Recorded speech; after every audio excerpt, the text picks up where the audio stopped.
So, good morning again, everybody. So what I wanted to mention is that you can actually get these records for yourself. Yes, you can open them or, for example, get a link. Now, you need to be logged in with the same account. Yes, for example, my account is this, Service32 on Cloud. And in my usual, let's say it, Chrome, I have another account. So I'm going to use Edge browser instead, because it's not signed in automatically. Yes, now I choose this account to log in. The same account you are using to enter Teams, and here you can watch it, you can download it, yes, and you have access to these records right now. That is one of the reasons why I wanted to use Teams for you, because sometimes I have to, delay uploading to YouTube, putting in the autos and so on.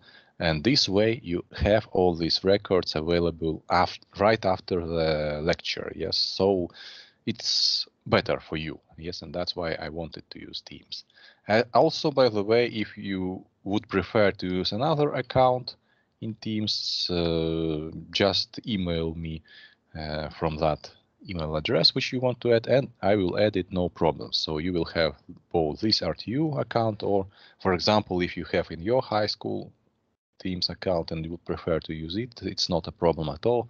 I'll just add it and it will work like this.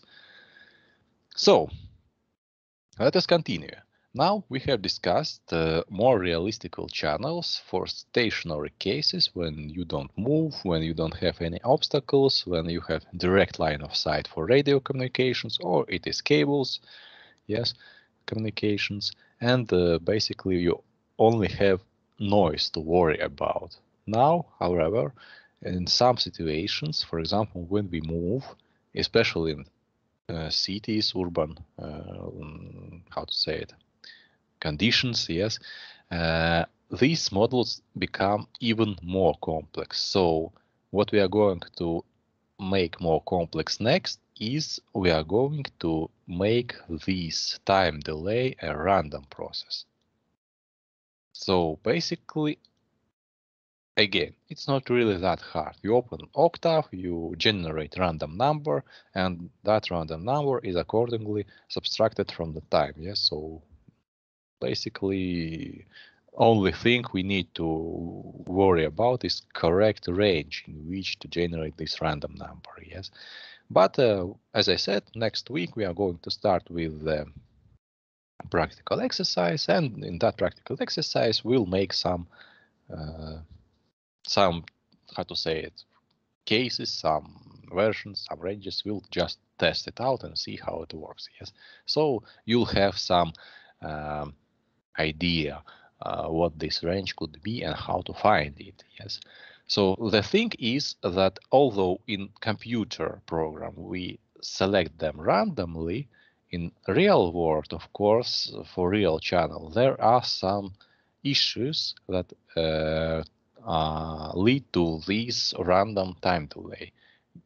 For example, this can be generator instability. So as you know, no generator can produce signal with absolutely stable frequency. Yes, there are always some fluctuations in the frequency. Yes, so these fluctuations of the frequency will lead to fluctuations of the phase after passing through channel, considering that it has some phase frequency response. Yes, and accordingly will lead to fluctuations of the time delay, which is derivative, especially if the phase frequency is not a linear function.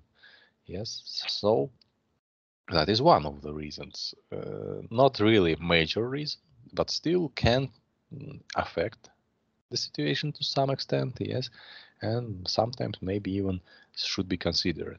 Now, however, what matters much more is changes of channel physical properties, and by that we mean different obstacles that can happen between signal and well, transmitter and receiver. Yes, so basically if we take this base station, if we take this mobile device and we have some house, for example, in front of our mobile device, then there is a so-called diffraction effect, yes, that we don't have direct line of sight no longer, yes, and the electromagnetic wave basically travels around this obstacle, considering the size, considering the use frequency. It's not always possible. Yes, sometimes it will be just reflected, sometimes it will travel. Again, it depends greatly on the specific situation. But we are now talking about the idea that under certain conditions, yes, it can travel around and still get to your mobile phone. Of course, it will lose much more energy by doing so. It will also take much longer time. And now imagine that, for example, your mobile device, in addition to that, is also moving around. Yes. So this again will change this time delay in, from your perspective, you are moving in some specific directions with some specific purpose, but from the perspective of the receiver device in your mobile phone, this will really look like random movements, yes, and therefore, accordingly, it will cause random time delay. So this is just a mathematical model, yes, which is suitable to situations like this, and the only catch here is to find correct range in which this random process should be generated, yes? So, if we use so-called analytical signals, of which we will talk a little bit more right now and much more during this course, then this formula can be simplified a little bit. Because you need to understand that often we don't even have this signal mathematical formula, yes? So this signal is not really always like sine wave, for example, of some frequency from which we can accordingly subtract this random process, yes?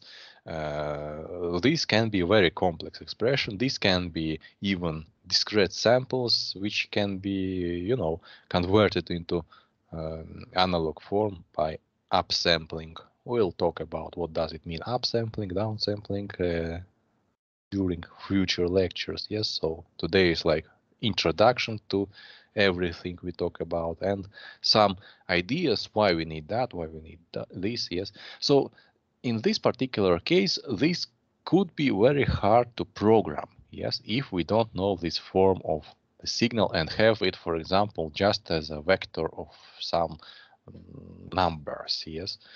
So if we switch to analytical signal, then we can factor out our delay, this delay, yes, as this cosine of theta and this sine of theta, yes. So basically, if the signal is analytical, then we factor out that tau as a multiplier, like this, yes. So for analytical signal, it consists of two parts. So basically, the first part is the signal itself, which was before, and the second part is Hilbert transform of this original signal. Yes, so Hilbert transform changes the phase of each component of the signal by p divided by 2. So basically, for example, sine wave is converted into cosine. So Hilbert transform of sine of some x will subtract p divided by 2, and that will accordingly lead to cosine. And this can be done for a signal of any shape, considering that it consists of multiple harmonic components, whereas theta is this phase delay of the phase frequency response of this. Yes, only in this particular case, this theta is random. Yes, it's no longer non-linear. Yes, it's random, completely random in the range from 0 to 2p. Well, we don't really need to exceed 2p, as you understand, because, well, anything beyond 2p can be converted into this range again. So, accordingly, if, for example, our theta is 0, for example, no phase shift, yes, then this mathematical expression will change as follows. This part goes away because sin of 0 is 0. This part will produce 1 here, and we are left with previous model, yes, cosine. Oh, sorry, no cosine anymore. Signal Tx plus noise, yes. So basically,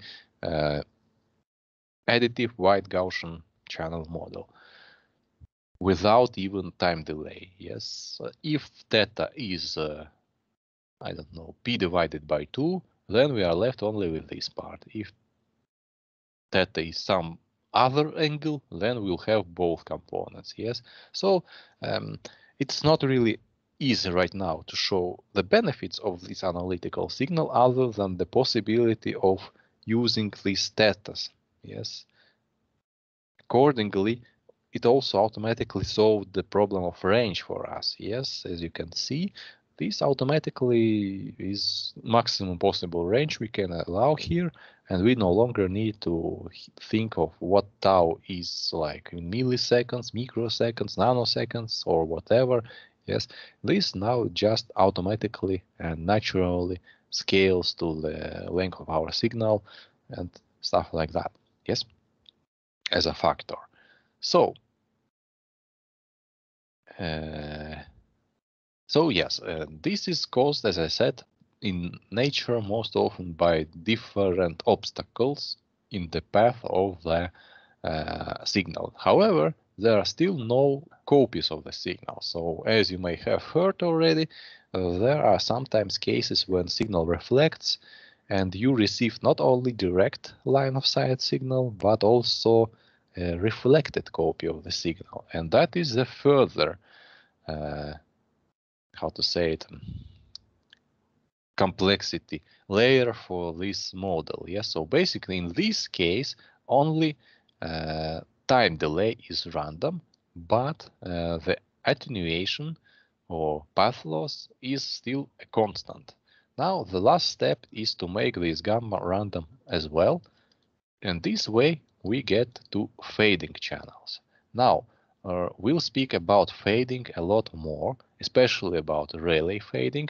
Today I'm just going to give you some idea how this Rayleigh fading is happening, yes, and what it leads to and how to fight it we'll discuss much later in this course. But today is just a simple ideas, yes, and model of the channel which we can use later to actually simulate such fading, yes. So for these fading channels, basically we have random gain and random time delay. So this is caused by different anomalies of radio wave propagation, yes. So now we are talking both about diffractions and reflections and different other obstacles, yes. We are talking about the same signal still. So basically the idea is that here is your base station, here is your mobile device, and here are some obstacles. Yes, and basically we have a direct line of sight signal. It's the mouse wheel. I see. Direct line of sight signal. Then maybe some diffracted signal as well, and some reflected signal as well. So now we receive 3 signals here, and as you imagine, not always this will be to our advantage. Yes, sometimes this can really help us, yes, if we are lucky and make our signal stronger. but also sometimes it can ruin our signal completely and we'll receive nothing at all. And of course, there is a lot of situations in between that it will be just worse signal quality that accordingly will make a lot more errors. Yes. So in general, you can again follow this link to see more details. Yes. So here we have much more discussed, like MIMO antennas, yes, how this matrix is written for them. But well, basically here what we want to see is these maybe spectrums, these constellation diagrams of modulated signal, how they look like, yes, and maybe how this path loss, which without reflected and different signals is like power of two hyperbolic function, yes, but now we have also these effects caused by how to say it, by obstacles and diffraction, and by obstacles and reflection. Yes, so basically if we add this everything together, you can see that compared to the normal path loss, we can get either anomaly high gain, unusually strong signal, yes, or vice versa, unusually weak signal. And it will depend basically mostly on your position, where you are located. So you move a little bit and the situation changes. You might have experienced this when worked with, when used your mobile phone, that in some specific positions you have very, how to say it, weak signal and no communications maybe at all, no zone, yes. But if you move a little bit, for example, up on the next floor or maybe outside of house and to some more open space, then the situation improves. Yes, so that's why it's happening, because of these reflections, because of these geometrical positions of transmitter, receiver, and all the obstacles in between. So we'll talk about what is fast fading, what is slow fading, basically here it's described in details, yes. And it is related in how fast channel is changing your gain, yes. So if the gain changes slower than your, for example, single bit of information what you send, then this is the slow fading. If during transmission of your single bit the fading changes faster, then it is how to say, fast fading. Yes, so here, for example, we can draw 1 bit duration like this. And you can see that respected to this signal, this fading is slow, and it's called shadowing, yes. And accordingly, this fading is fast, much faster, yes, and it's called fast shading. Yes, so that's in short, yes. But in more details, we'll talk about it again later when we get to this relay fading. So here is about my mountain, some mathematics, yes. Here you can see this normal, how to say it, path loss exponent, yes. So that's exactly what I was saying about. Well, here you have a distance marked with letter of D, but I previously used R notation, yes. And here is this square, yes. So basically it's indeed proportional to this value. Here is the more accurate and full formula, yes. So again, you may study this material if you are interested, but today we are a little bit simpler making it, yes.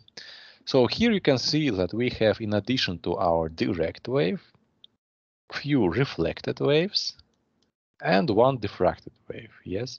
So basically each of them comes with different time delay. Well, usually, of course, these time delay should be like the minimum, yes, direct wave, because it's straight line of sight and the fastest way from point A to point B. But they are, how to say it, or okay, 0 is here, yes, so t equal to 0 is here and time goes in this direction. So indeed, here we have minimum delay, here delay is greater, smaller delay, much greater delay, and so forth, yes. So if originally our signal at this point had this spectrum, yes, well, maybe not the signal, but the channel, yes, of direct wave has this amplitude frequency response, which is in line with what we want to have for ideal channel. Wait a minute, which was here, right? Then, because of these multiple effects,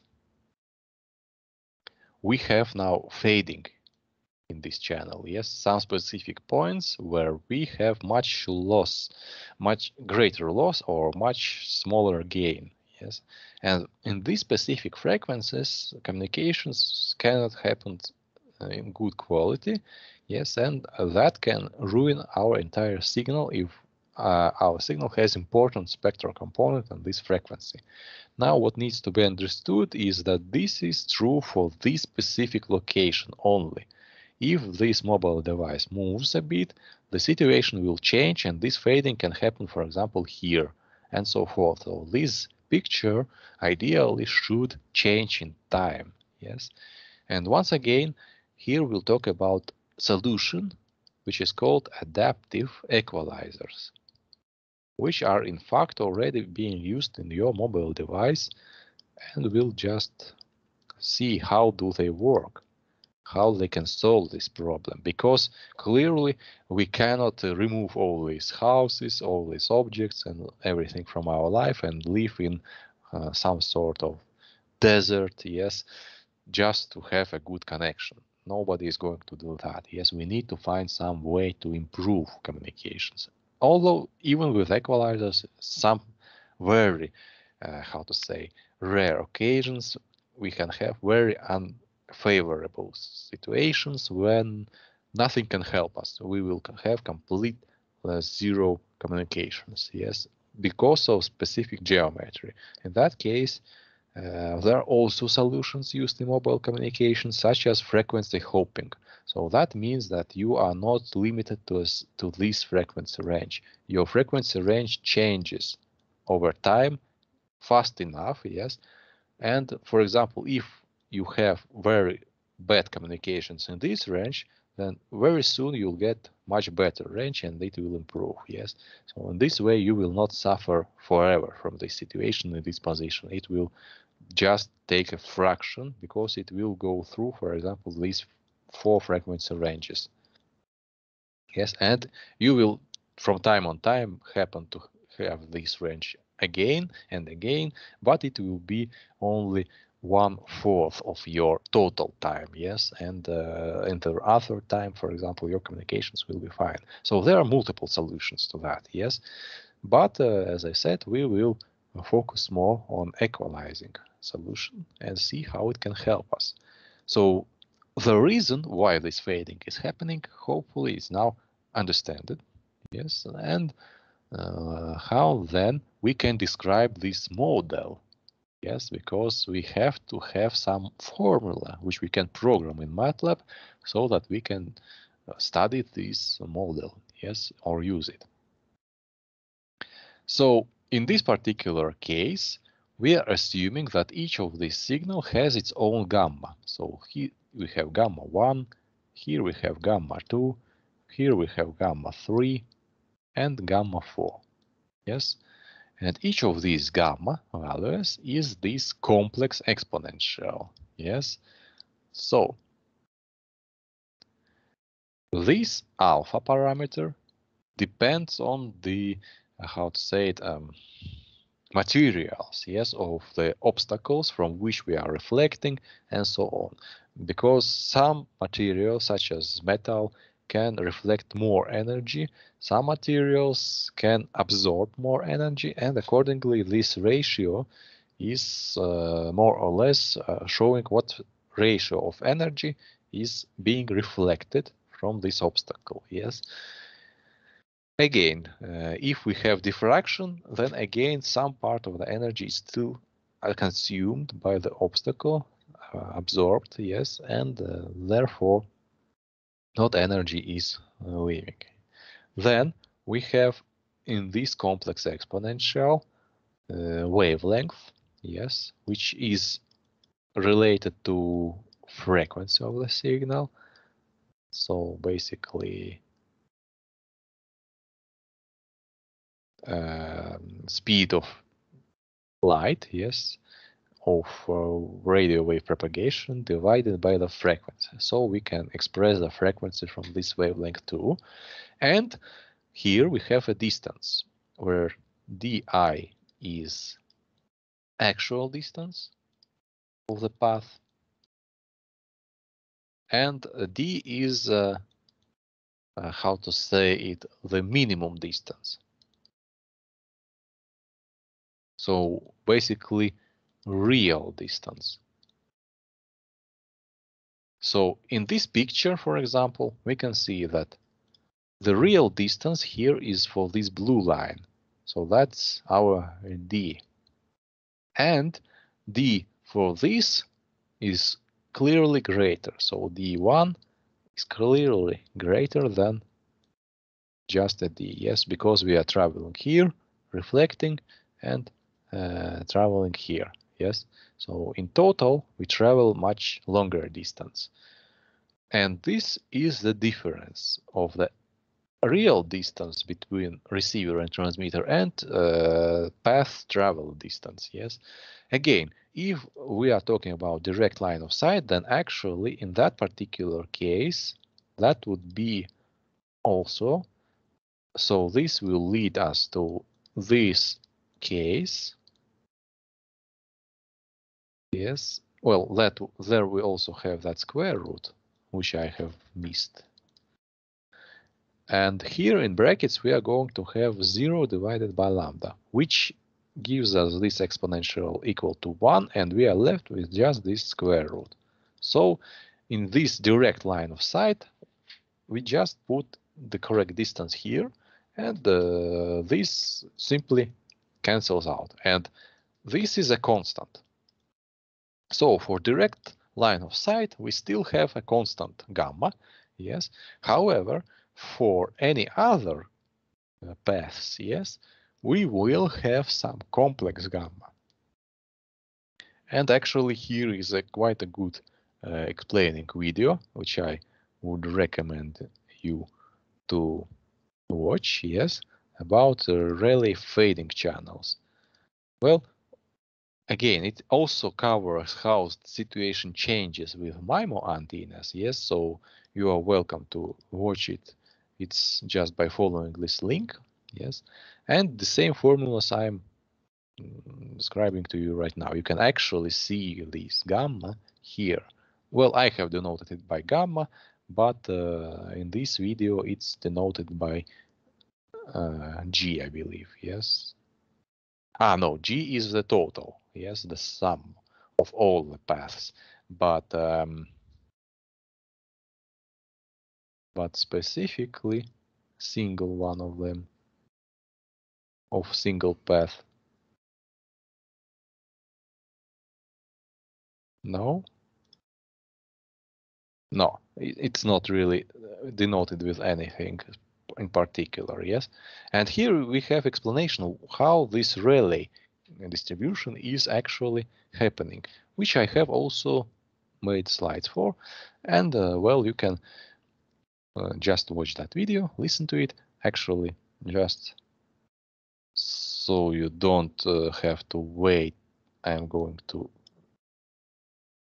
post this link in Teams for you, because I don't know when I will make that presentation. I will try to do that as fast as I can, but it's, you know, difficult because I have a lot of tasks to do, and therefore it may take some time. So I have put that link in Teams chat for you to watch at your most convenient time. Okay, so let us then continue.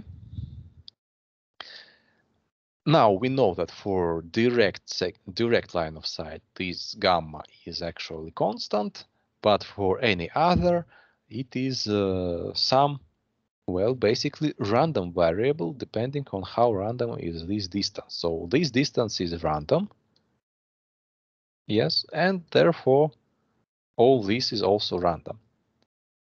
But in real world, let us say, we have many of these reflected stars. You can just count how many buildings you have in your surrounding.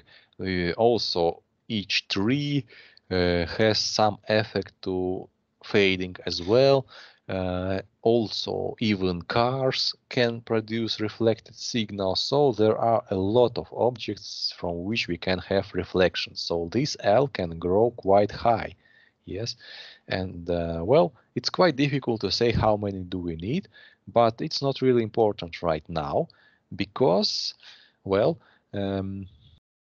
what matters here the most is now statistical probabilities of distributions. So, as you know, this, how to say it better? Well, you may be familiar with so-called central limit theorem in probability theory. Yes, central limit theorem. Well, which we can actually Google up if you are not really familiar, and Wikipedia will nicely explain that to us. So central limit theorem, yes. It's not even Wikipedia, but okay. So what the idea is that if we have a lot of random processes, yes, with different probability, well, not really. So let's see it here. With different probability densities, again, here is a lot of mathematics, but now I'm trying to explain it in, how to say it, idea, yes? So we have, for example, here, yes, we have L different random gains. So basically, sum of gamma I in total L. And each of these gamma I has some random is a random process with some distribution. We don't even really care what exactly this distribution is right now. Well, most probably, as anything in our nature, it is going to be something close to normal or Gaussian, yes, but it's not really, how to say, proven, yes. So what matters the most is that once you add a lot enough of these random processes with different probability distributions, the resulting process is going to be also random with Gaussian distribution. Specifically, Gaussian distribution is formed by multiple other distributions. And in fact, you can even simulate such situation in the same octave. Well, maybe we can actually even do that right now fast enough just to make sure. So what I'm going to do is to make 10 processes with random uniform distribution. Yes, so basically I'm going to use rand E with some I max. So, well, I don't know. Let us make x1 rand E with maximum value of 10 and 10,000 values. Yes, so basically plot x1. This is some random process. Yes, if we plot histogram of x1, we'll see that it's more or less uniformly distributed. So I don't know, 50 maybe. Yes, as you can see, it's well, No, we don't need really 50. We can do with 10 because only 10 values we can have 1, 2, 3, and so forth. We don't even have 0, as you can see. Yes. So it's more or less uniform. Yes. So what I'm going to show you now is that if I make 10 such processes, x1, x2, x3, and so forth, add them all together, that would be x4, x6, x8, x9, and x10, and make some random process which is sum of all these processes, x3, x4, x5, x6, x7 plus x8 plus x9 and plus x10. Then this x random process, which no doubt will be random, yes, if we plot it, yes, is actually normally distributed. You can already see that it is similar to noise that I have been showing to you. But just to confirm this, I'm going to plot a histogram of x50 bins. And as you can see, maybe it's not really smooth Gaussian distribution, but it definitely resembles it. The more components you are going to have, I mean, if I took not 10 but 100 signals, not 100 but 1000, the better and better we get this distribution and much more similar to normal distribution. So that's the idea of the central limit theorem. And because of that, this distribution is going to be normal. Moreover than that, this is actually going to be a complex number. Yes, because here we have complex exponential. So, for example,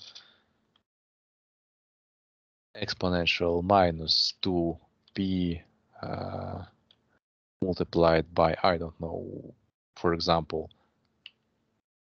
1 divided by 2 is going to be a real number, almost 0. 1 divided by 3, wait a minute, I have missed complex unit, this one, yes? So this is complex number, as you can clearly see, yes? Divided by 2 is actually a real number, yes? Because here we have minus 16 degree, which is actually 0. So imaginary part is just a 0. And if we have it like this, it's going to be positive, yes? But in all the other cases, except for p, 2p, 3p, 4p, and so forth, we are going to get some complex number. And normal distribution will be both for real part and for imaginary part of this complex number. Yes? So this addition will produce us normal distribution for complex number. So complex numbers with normal distribution. Now, what happens when we calculate the absolute value of this complex number is that we have real part squared plus imaginary part squared and calculate square root. So that's the way we calculate absolute value. Now, if real part has normal distribution, imaginary part has normal distribution, then this absolute value will have what is called Rayleigh distribution. Yes, and that's exactly what affects the amplitude frequency response of our channel. Yes, so basically this plot will be random process with Rayleigh distribution. Yes, accordingly for such channel situation. So that's how we get this name Rayleigh here. Yes, and basically this distorts our signal. So, as I said, depending on the speed, how fast these changes are happening, we can talk about shadowing or multipath fading. Yes, so basically, normally, as you imagine, there is one component happening slowly and one component happening fast. So in real life, we have both of these effects at the same time, in addition to regular distance loss caused by traveling some distance. Yes, so the complete picture of this signal intensity loss over a distance looks quite hard, yes, and this is actually a Rayleigh random distributed numbers, yes. So basically here we have this randomness, and this can be changed in time, yes. So again, this is not like some constant specific values. If we move, this will also oscillate and change in time. So basically, this is the closest model to what we have in our mobile telecommunications, in our, how to say it, Wi-Fi networks, 5G in the same time, in transport communications, and more and more of that. Yes, so basically these are models that we can use to describe these channels. Yes, and this Rayleigh distribution actually is what causes us a lot of problems with digital communications as well. Yes, so again, here is the link you can follow, but I'll stick to this picture so that we can finish before 11. Yes, and we'll talk about intersymbol interference much more. This is actually one of the central topics of this course. Yes, so don't be alarmed if something right now you don't understand. We will repeat this much more times with different examples. So in time, you will understand this idea completely. So imagine that now we are talking about sending some digital information, yes, with some, I don't know, packets, symbols, yes, and stuff like that. So here we have 4 symbols to be transmitted, A, B, C, and D. So in direct path, first path, this takes the minimum time. So consider that here we originally have this transmitted from this side and accordingly traveling from transmitter here to receiver here took us this time interval for direct path. Now each other path has a different time delay. In this particular case, let us assume that path 2 had slightly greater delay and path 3 had even more time delay. Yes, so that these symbols in this path start to overlap. Yes, so if we show this in great details, the intersymbol interference is happening right here. When we have symbol B in direct channel, and at the same time moment we still have symbol A in the reflected channel in path 2. And of course we also have here path 3, yes, which also at that time moment has symbol A, but in another, how to say it, part of the symbol, which will also overlap with this information symbol. So that is what intersymbol interference is happening and how it's observed. Yes, of course you realize that this means that probability of receiving symbol B correctly is lower. Yes, so we have bit error rate probability increased just because of this fact. Even if we don't have any noise at all, yes, just this fact that the symbols start to overlap is actually good enough reason to produce some errors. Yes. And the problem is that it will not stop at symbol B. Once we receive symbol C, symbol B will affect it as well. And in turn, symbol D will be affected by symbol C, and so on. So this is correlation between received signal indirect channel and all the secondary paths. Yes, and this is something we need to fight in some way. Again, equalizers can help us. There is also a Viterbi detector algorithm or Viterbi nonlinear equalizer, which we will study in details in this course as well. Yes, and you will even have some exercise to solve on paper, not only in program, yes, in Octave, but well, we'll get to that.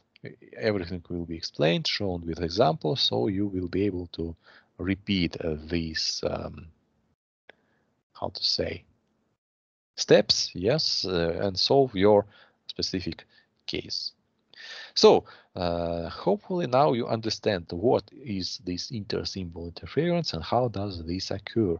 This occurs because of these symbols sent with these secondary channels actually overlap with our main information. Now, of course, these will be not as strong as the original. So, for example, if we have here 5, then strength of the signal.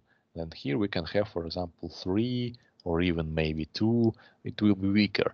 But as I said, there can be many of these reflected paths, so they can take up our signal by quantity, yes, not the quality. And accordingly, each of them will have slightly different time shift, and so it's quite difficult situation. Now imagine that we are having MIMO antennas, which in short, MIMO antenna is not just a simple antenna how we are used to show now paths. Yes, so here we have this direct path for regular antennas. But if we are going to have MIMO antenna arrays, then there are 4 direct paths.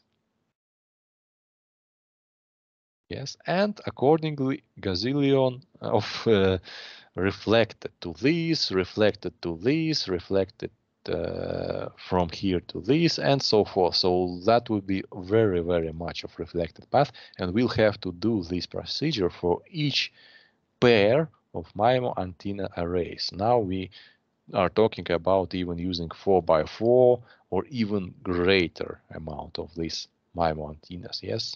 But the idea will still remain the same. If we know how to solve the problem for a single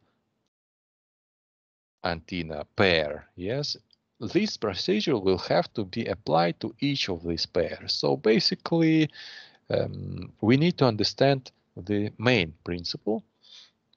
Of course, we still have to correctly organize this MIMO antenna array, of which we maybe even talk a little bit during this course. But other than that, well, it's mostly can be considered that MIMO antennas array is just array of multiple antennas where each pair behaves similarly. Yes. So now if we talk about discrete channel models, we can have memory-less model and model with memory.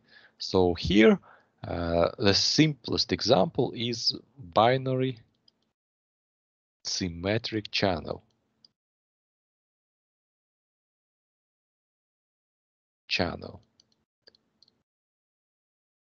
Which is specified with specific p error rate. So for example, we can set this p error rate like 1 per million symbols. So only one symbol in average, yes, in average, only one of the million symbols will have an error. And this probability can be specified by you, yes. So how does it really work? So such discrete channel can be specified with this graph, yes, visually. So we have, how to say, 4 cases, yes. When we send signal U1, we can receive either signal V1 or V2. So these are 2 options. And when we send signal U2, we can receive either V1 or V2. Yes, so basically Consider that sending binary symbol 1, we can receive binary signal 1, which is correct reception, yes, or we can receive 0, which is accordingly the error, yes. And the same goes for the 0. If we send 0 and receive 1, this is error. And if we send 0 and receive 0, this is correct reception, yes.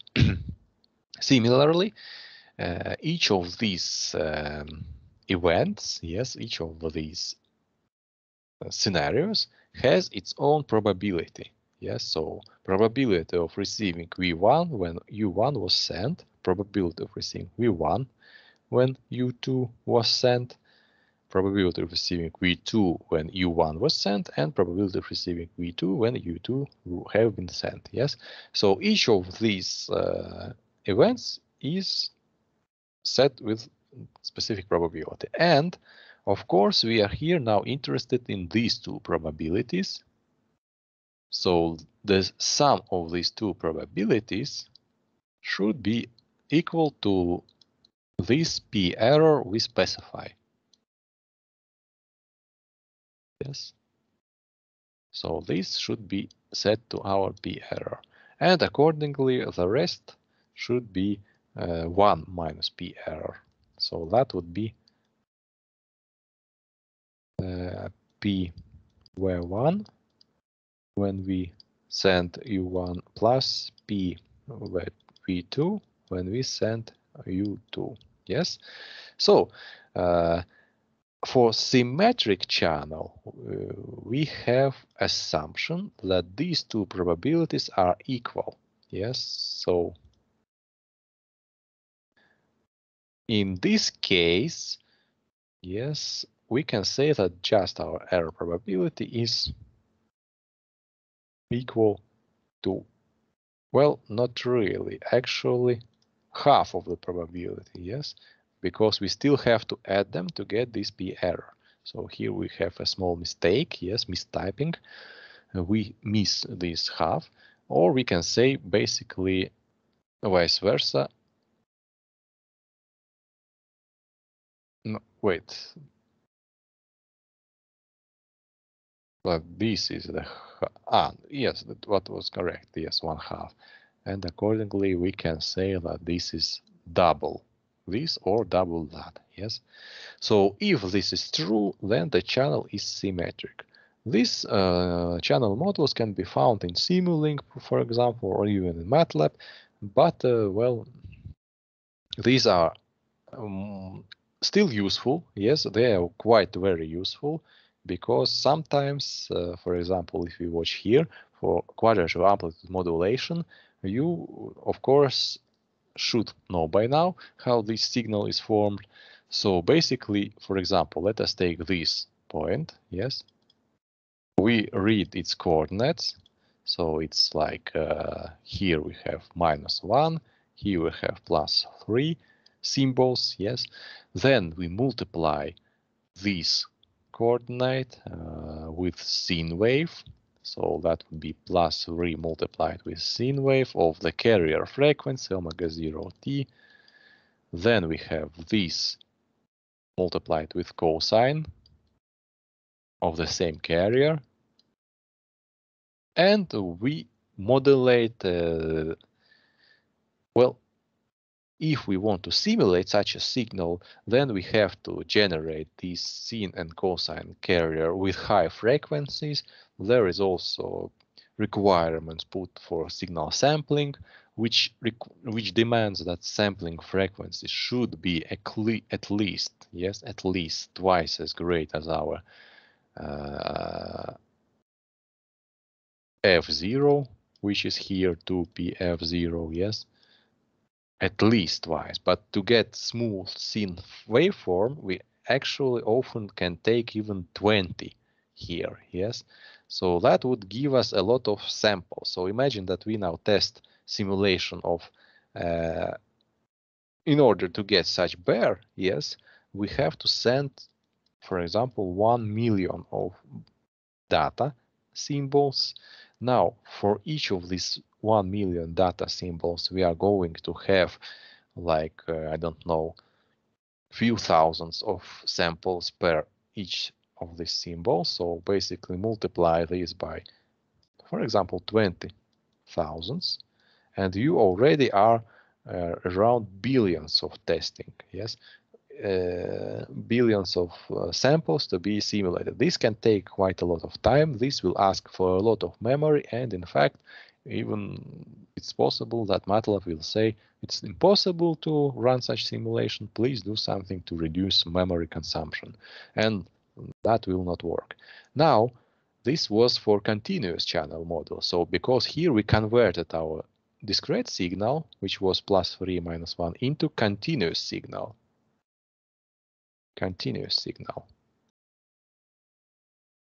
Yes, and then we applied noise and demodulation to this continuous signal. However, we could just as well add noise directly to this discrete signal. Yes, and in that case we are talking about discrete channel model. Yes, so what's important to understand here is that we actually can skip this part, reduce the calculation requirements, yes, reduce the calculation time of simulation, and accordingly achieve the same result. It's actually possible to show that making this simulation in both ways will produce the same noisy patterns. Yes.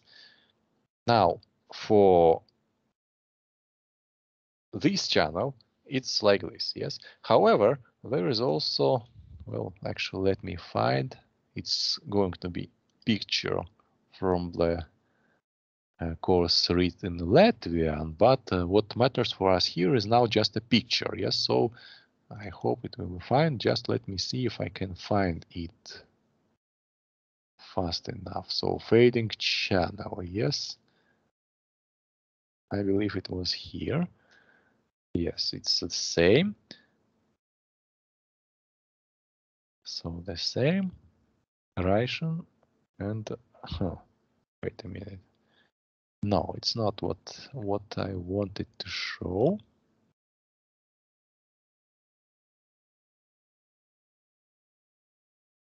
Is it here?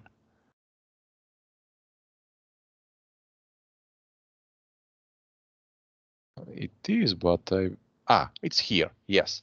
So for relay channel, for example, what happens is that these points are then turned into some mess, yes, where we have to actually find our, how to say it, these concentrations of the channel values and stuff like that. So we will also make practical exercise when we will modulate a relay channel. But for now, you need to understand that everything we discussed so far can be applied directly to these discrete samples as well. Not just you have to convert it into continuous and then, how to say it, then do everything that was specified before, because this quadrature amplitude modulation mathematical description of the signal is particularly convenient and very, how to say it, maybe from one point of view tricky, but from another point of view is very convenient. Yes, so because we use here complex analytical signals, of which we will talk a little bit more, but in short, I would like to remind you that we have real part of the signal and we have imaginary part of the signal. And this imaginary part of the signal is actually Hilbert transform. Yes. So basically what we have here is called analytical signal. In this analytical signal, as you can see, we have some amplitude, we have some initial phase, but we can factor them out. So usually we would add noise here, yes, and accordingly we can actually replace this noise with also complex exponential function. So it will be like this: multiply with a power of some noise of t. Well, it's not pretty straightforward like we put it in an argument, but in some way we can convert it, yes, and get here multiplication. So if that, then we can actually factor out our information part of the signal from the carrier, yes, and just skip it entirely by multiplying our noisy part with this, yes, applying it directly to the information part.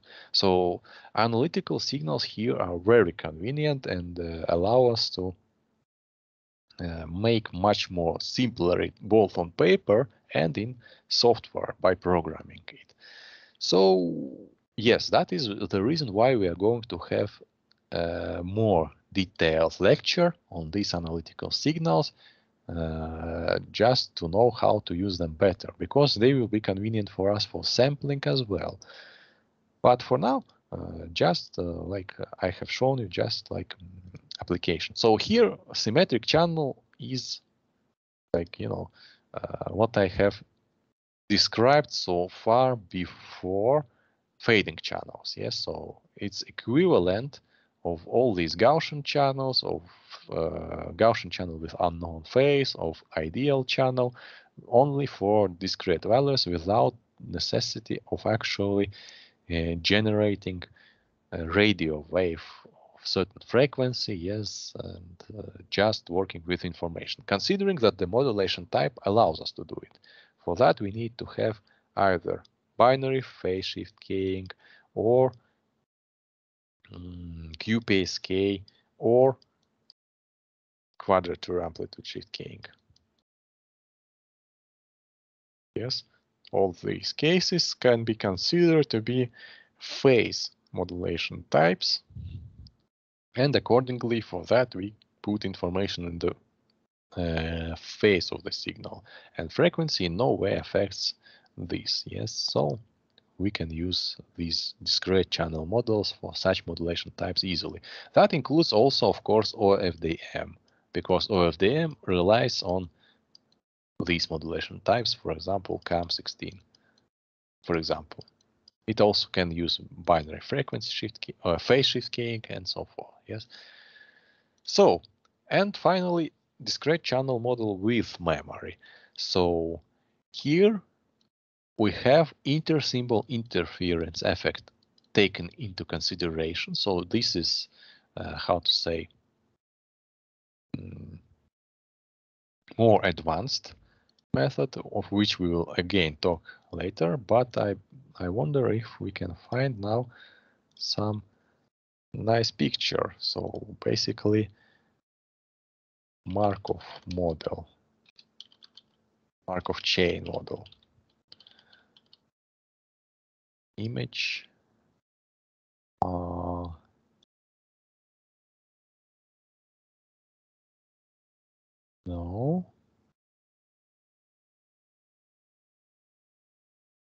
Well, not really for Markov chain model, binary channel, maybe like this.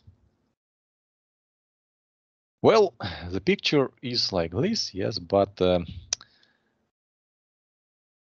how to explain it better?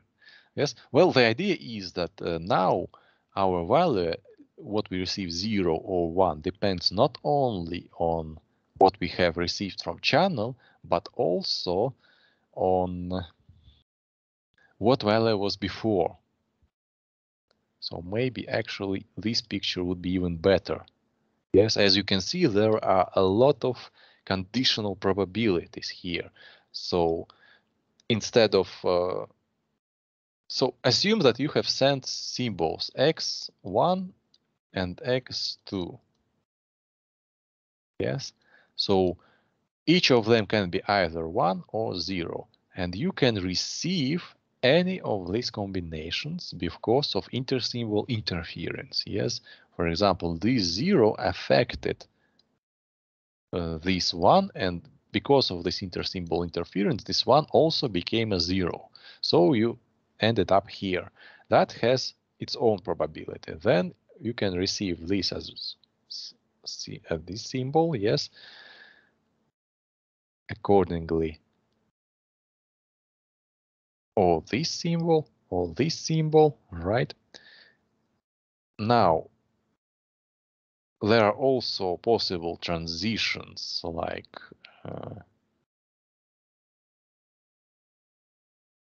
well, to send this and receive this, yes, to send this and receive this. So basically, with this loop, we show the correct receiving, yes. With these arrows, now we show incorrect reception, yes. So, for example, we send this and we receive this, yes. So basically, there are a lot of these conditional probabilities, but nonetheless, it's this, well, almost the same plot as it was before here, yes. I will add this picture in the presentation as well, just for reference, yes. But basically, it's the same as here. Now only, however, we take into account not one symbol, but 2, 3, or even more, yes. So in a similar way, we could have pictured this as 1, 0. Yes, we can have them like this, or like this, or like this. Yes. So basically, that would produce the same picture in the same style, let us say, like here. Yes, only here, as you can see, we have not one symbol, but 2. And this memory affects, yes, each of these probabilities is, how to say, depends on the channel. So these probabilities form some sort of matrix and describe channel completely. So we go from the formula simulating the channel operation like this, yes. So here we have this formula where gamma is also the formula from here, this one, yes, to some matrix probability description. So for example, here, yes, we can see this matrix for the case of memory for one symbol. Yes, so basically we receive symbol now, so that would be SI symbol, and we have previous symbol, SI minus 1 symbol. Yes. And it turns out that for this channel model with memory, whether you will receive this correctly or not depends not only on noise, but also on this symbol. So if this symbol was received correctly, it can improve the probability to receive correctly this symbol too. So this probability is described here in this Markov model accordingly are as follows. So P1 is probability to receive symbol SI incorrectly if previous symbol was received correctly. So this is incorrect. Probability of error if previous symbol was without error. P2 accordingly is probability to receive this symbol incorrectly when previous symbol was also received incorrectly. So there are two probabilities now. Probability to receive our symbol with error if previous symbol was correct or if our previous symbol was incorrect. Accordingly, here we have the probability to receive the symbol without error if previous was incorrect and correct, I mean, and probability to receive without error if previous symbol was correct. Yes, so basically here we have the row specifying SI minus 1 was correct, and this row specifies if SI minus 1 was incorrect. Now, as you imagine, if we take into consideration not only one previous symbol but more, this matrix will increase in size, yes? So it will become 3 by 3, 4 by 4, and so forth, yes? And this, again, is material which we will return later to, but right now you need to understand the basic idea that probability of error depends on how successful previous symbols were, which is caused by this intersymbol interference.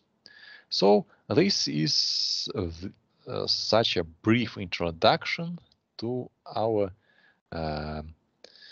channel models we are going to test next week, and hopefully next week it will become to be even more clear how these channel models can be simulated, yes, because we are going to use Octave, or if you have MATLAB, MATLAB will also work fine. We do not need any specific toolboxes, yes, for this to work. That is the reason why I choose Octave, just to show you that everything we need is present even in the most basic version of MATLAB. So basically we can do fine and program our own models, program our own, well, not really toolboxes, but something like their functionality.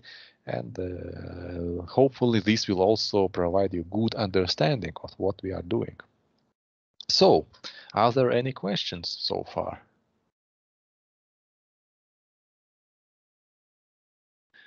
Okay. Hello, sir. Hello. Yes, yes. Could you please recommend which book I should read for this code?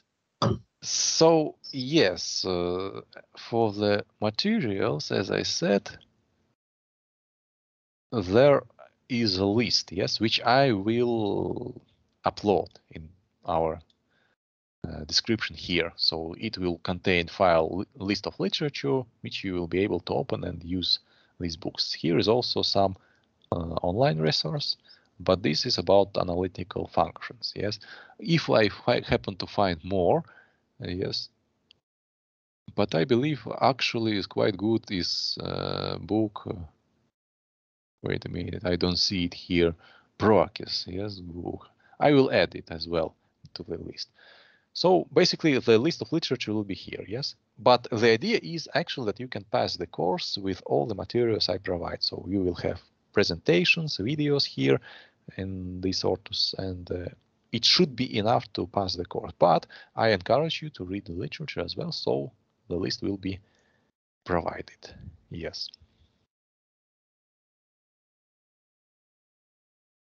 Okay. Okay, sir. Okay, thank you for questions. And then I realized that was quite a lot for the first lecture, but don't worry. Nobody is expecting you to, you know, have some exam about these things. As I said, the most contribution to your grade will come from the practical exercises. So accordingly, in time, we will cover all the topics and everything should become clear to you. But if you have any questions in any unclear, you are always welcome to write me. Yes, so I will answer, yes. Okay, then, thank you for coming today, and next week we are going to have 3 lectures, yes? 2 lectures and 1 practical exercise. Thank you then, Thank and you, Professor. thank you and goodbye. See you next week.